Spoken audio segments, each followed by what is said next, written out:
Batters ने जो batting की है उन्होंने खुद अपने आप को इस होल में फंसा दिया, इस होल में फंसा दिया, किसी और ने नहीं।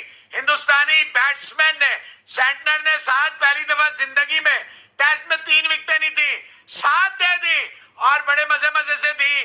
पका के पक्की पकाई रोटियां ऐसे पेश कर रहे थे जैसे वही सिर्फ खेलने आए हैं।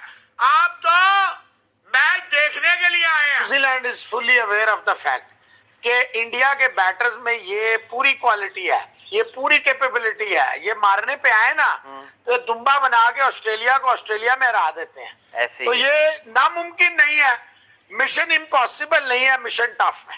हिंदुस्तान के पहले 4 वो इस मैच के 400 भी रन हो, कितने 400 भी रन हो, इस मैच की जो फेट है वो इंडिया के टॉप 4 डिसाइड करेंगे। पहले ही से लेथम ने चार्ज करा अश्विन को और मतलब लग ही नहीं रहा था कि ऐसा लगा पाटला पिच हो गया।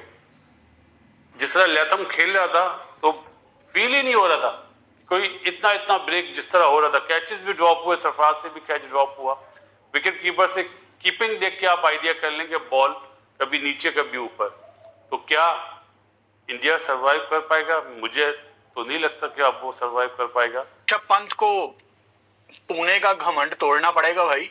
मतलब किसी एक को तो बारी लेनी पड़ेगी खड़े होके और किसी एक को करैक्टर शो करना पड़ेगा कि जी हमने ये टेस्ट मैच बचाना है। अब देखो ना, आप उस सिचुएशन में आ गए हो जहां हम बात कर रहे हैं टेस्ट मैच बचाने की। यार ये टेस्ट बचाना है, इज्जत भी बचानी है और WTC भी बचाना है।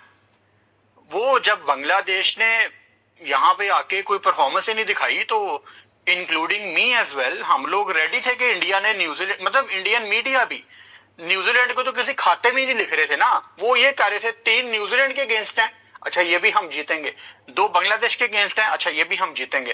तो कोई रेडी नहीं था।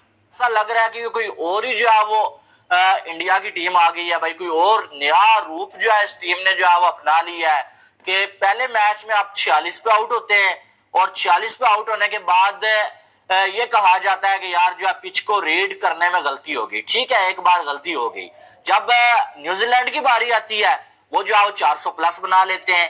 जब वापस इंडिया की बारी आती है तो इंडिया फिर से कोलैप्स करता है। पहले जो है वो 400 तो बना लेते हैं सरफराज और जो ऋषभ पंत की बैटिंग की बदौलत, लेकिन 408 पे 3 खिलाड़ी आउट होते हैं और वहां से ये लग रहा होता है कि इंडिया एक बड़ा टारगेट देगा और ये मैच इंडिया जीत सकता है। और वहां पर अगले जो है वो कोई 52-53 रन के अंदर इंडिया के जो है वो 7 खिलाड़ी आउट हो जाते हैं और इंडिया टोटल जो है वो न्यूजीलैंड को 107 रन का टारगेट देता है और वो मैच आराम के साथ न्यूजीलैंड की टीम जो है लेके चली जाती है। दूसरा मैच है ना, इसमें भी इंडिया की बैटिंग का वही हशर, बिल्कुल वही हशर। न्यूजीलैंड को आपने 259 पे आउट कर लिया।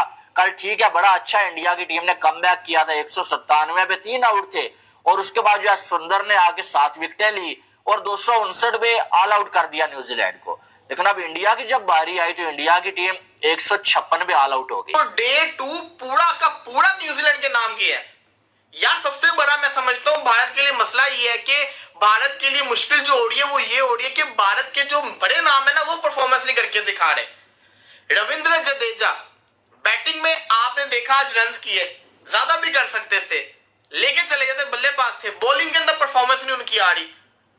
आपके जिसको कहते हैं विराट कोहली का 2020 से लेके अभी तक चौथा साल है ना, 5वां साल है बल्कि, विराट कोहली के बल्ले से सिर्फ 2 100 आए हैं और फैब 4 में जितने भी प्लेयर्स हैं उनके 100 आप देख लें कि विराट कोहली सबसे ऊपर से सबसे नीचे आए हुए हैं। इसी के साथ साथ रोहित शर्मा की भी बात करते हैं। रोहित शर्मा की भी टेस्ट के अंदर कोई परफॉर्मेंस नहीं आ रही और ये परफॉर्मेंसेस छुप जाती है जब आप जीत रहे होते हैं, लेकिन जब आप हारते हैं ना परफॉर्मेंस आपकी हाईलाइट होती है। लोग फिर कहते हैं यार ये तो इतने अरसे से परफॉर्म नहीं कर रहे। रोहित शर्मा, विराट कोहली, इनके रन्स कंसिस्टेंसी के साथ नहीं आ रहे जो इनके आते थे पहले स्टार्टिंग के अंदर। जब तक ये लोग जिसको कहते हैं ना फ्रंट से लीड नहीं करेंगे तब तक ये होता रहेगा। आज आप देखिए गिल सेट था, जायसवाल सेट था, इनको भी खेलना चाहिए था लंबा, लेकिन वो जो एक चीज बनी हुई ना माइंड के ऊपर कि हम स्पिन को नहीं खेल सकते, टर्निंग ट्रैक है, प्रेशर माइंड के ऊपर आया हुआ है। न्यूजीलैंड भी तो खेल रहा है ना, न्यूजीलैंड को भी तो देखें। आज आपने खेला, आज ही न्यूजीलैंड ने भी खेला, तो न्यूजीलैंड ने क्या किया, न्यूजीलैंड ने 200 रन बोर्ड पे लगा दिए, 300 की उनको लीड मिल चुकी हुई है। तो न्यूजीलैंड तो आप वो न्यूजीलैंड है जो श्रीलंका के हाथों 2-0 से हारकर आ रहा है। ये श्रीलंका में 2-0 से न्यूजीलैंड हारा था भाई साहब, लंका ने अपने घर में उनको हराया था स्पिनिंग ट्रैक के ऊपर ही, तब तो ये न्यूजीलैंड नहीं चल पाया, क्योंकि उसमें डिफरेंस ये था कि श्रीलंका, हालांकि भारत के पास दुनिया के बेस्ट स्पिनर्स हैं, तो भारत ने क्यों नहीं पकड़ा? इसका रीजन सिर्फ और सिर्फ ये है कि भारत इसलिए नहीं पकड़ पाया, इसकी सबसे बड़ी वजह ये है, भारत इसलिए नहीं पकड़ पाया क्योंकि भारत के बल्लेबाज परफॉर्म नहीं कर पाए। यानी कि 380 390 रन की लीड हुई न्यूजीलैंड के पास और किसी तरीके से न्यूजीलैंड के प्लेयर आउट हो गए। इंडिया के पास अभी भी 2.5 दिन पड़े होंगे, 2 से 2.5 दिन इंडिया के पास पड़े होंगे कि वो आराम से जो है इस टारगेट को चेस कर सके।